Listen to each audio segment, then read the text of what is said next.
Shalom bien-aimés dans le Seigneur, nous bénissons le Seigneur pour sa grâce et son amour. Encore une fois de plus, c'est un plaisir pour nous de pouvoir nous présenter devant vos écrans dans le but de pouvoir nous aiguiser ensemble au travers de la parole de Dieu et des différents enseignements bibliques, tant spirituels que professionnels, qui nous aident à devenir meilleurs, d'obtenir une nouvelle personne de nous. Et ceci est très très important. Comme nous l'avons précédemment aujourd'hui dans cet atelier d'aiguisement, nous sommes là pour transformer, aiguiser et impacter. Nous transformer, se transformer au travers de ces enseignements, de ces périodes de formation où il y a plusieurs intervenants qui viennent, qui apportent la parole de Dieu sur certains aspects, certaines informations, tant spirituelles que professionnelles. Nous sommes aussi là pour aiguiser et impacter. Et ceci est très très important pour nous. La Bible dans le livre de Proverbes au chapitre 27, le verset 17, la Bible dit « Tout comme le fer aiguise le fer, l'homme s'aiguise au contact de son prochain. » Et dans le cadre dont nous sommes, c'est l'atelier d'aiguisement où Dieu a mis en nous ces désirs ardents de l'évangélisation, de pouvoir s'occuper, de pouvoir nous fixer, nous pointer vers les personnes qui donnent leur vie à Christ. Ces nouveaux convertis, puisque comprendre qui nous sommes en Christ et marcher dans la foi sont deux aspects différents que le disciple de Christ doit impérativement distinguer dès les débuts de sa foi.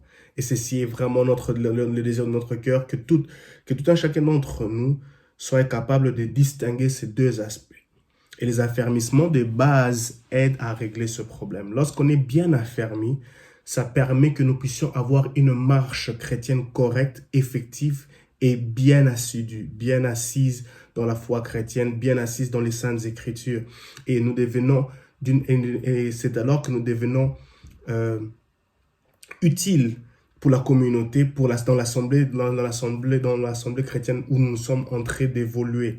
Et les choses deviennent encore plus faciles, même pour le prédicateur ou le pasteur tutélaire de l'église là où nous nous retrouvons.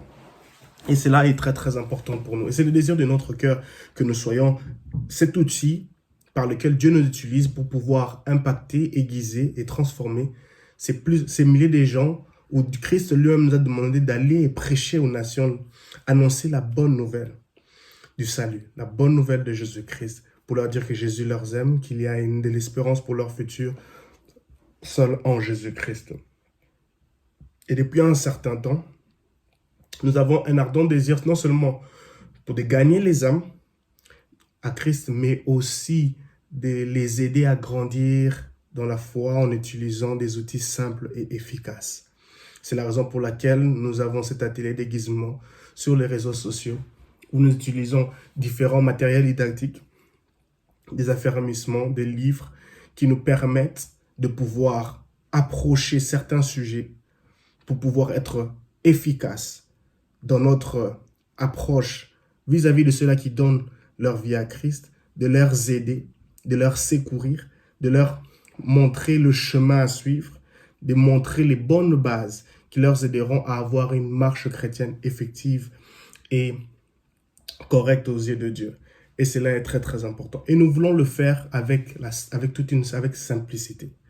Car l'évangile est simple et l'évangile doit être présenté dans toute sa simplicité. Ne compliquons pas l'évangile, ne compliquons pas la parole de Dieu. Une fois que la parole de Dieu est compliquée, les choses se compliquent.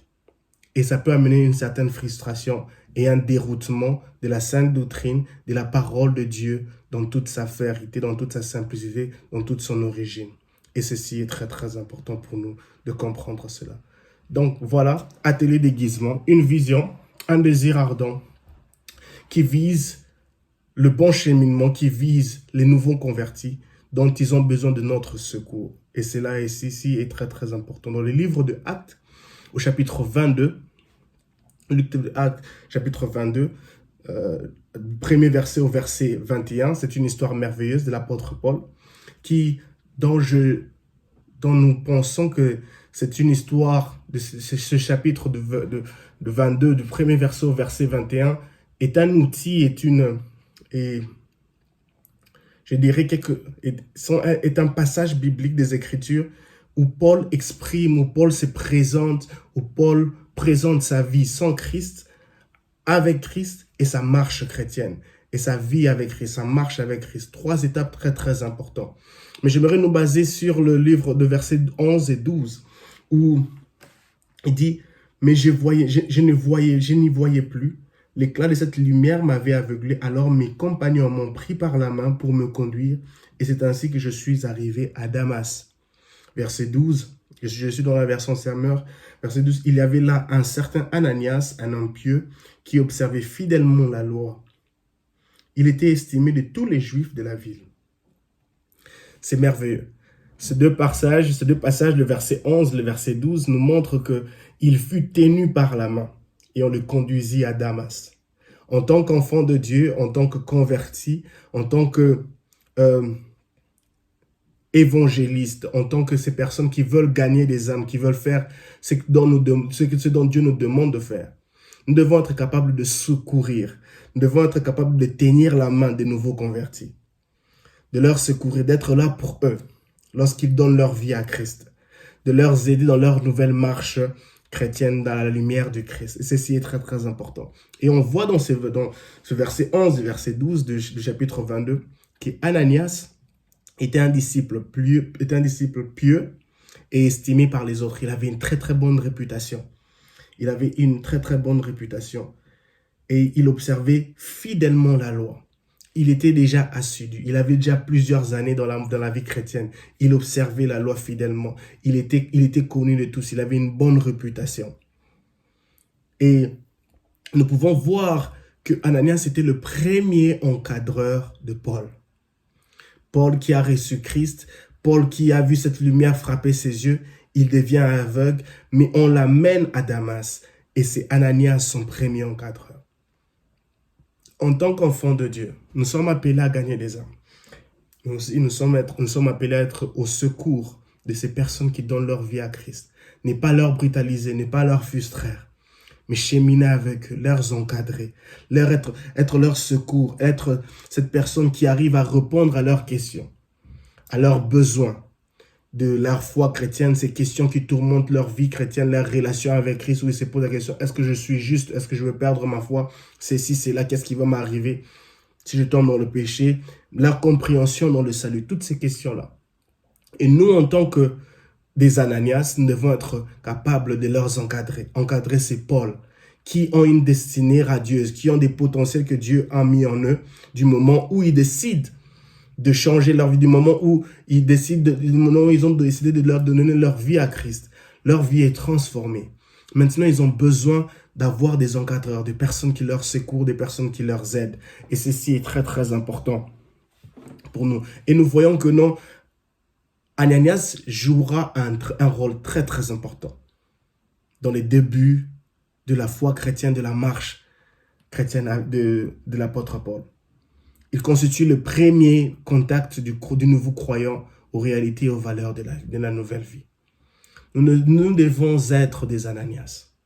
Ma prière dans cet atelier d'aiguisement, notre but, notre objectif est d'être des Ananias qui transforment, qui aiguisent, qui impactent les nouveaux convertis aux réalités et aux valeurs de la vie, de la nouvelle vie. Nous devons être des Ananias qui savent comment encadrer, qui savent comment répondre, qui savent comment aiguiser, qui savent comment discipliner, qui savent comment répondre aux besoins, aux questions de ces nouveaux convertis. Ne soyons pas de ceux-là qui détruisent, qui intimident, qui frustrent. Et cela fait que les nouveaux convertis puissent fuir, aller loin de nous. Mais nous devons être des Ananias qui tiennent par la main, qui leur secourent, qui leur encadrent et qui leur amènent à cheminer, à avoir des bonnes bases, à recevoir une bonne base, pour aussi, à leur tour, être capables de devenir des autres Ananias pour des Paul, impactés, transformés et aiguisés. Voilà la raison pour laquelle nous avons mis en place cet atelier d'aiguisement, pour bénir d'autres personnes, pour bénir des milliers de nouveaux convertis dans le monde, pour leur faire comprendre que non, ils ont des potentiels en eux et Jésus leur aime et ils sont appelés à être transformés, à être aiguisés au travers des autres personnes, au travers des Ananias. Que Dieu vous bénisse abondamment. Et nous vous aimons. Priez pour nous, priez pour cet atelier d'aiguisement. Et nous croyons que ceci sera une bénédiction pour des milliers de gens dans le monde. Pour ceux-là qui ont cet ardent désir d'être des Ananias dans l'évangélisation, dans les affermissements pour les nouveaux convertis. Que Dieu vous bénisse abondamment. Nous vous aimons.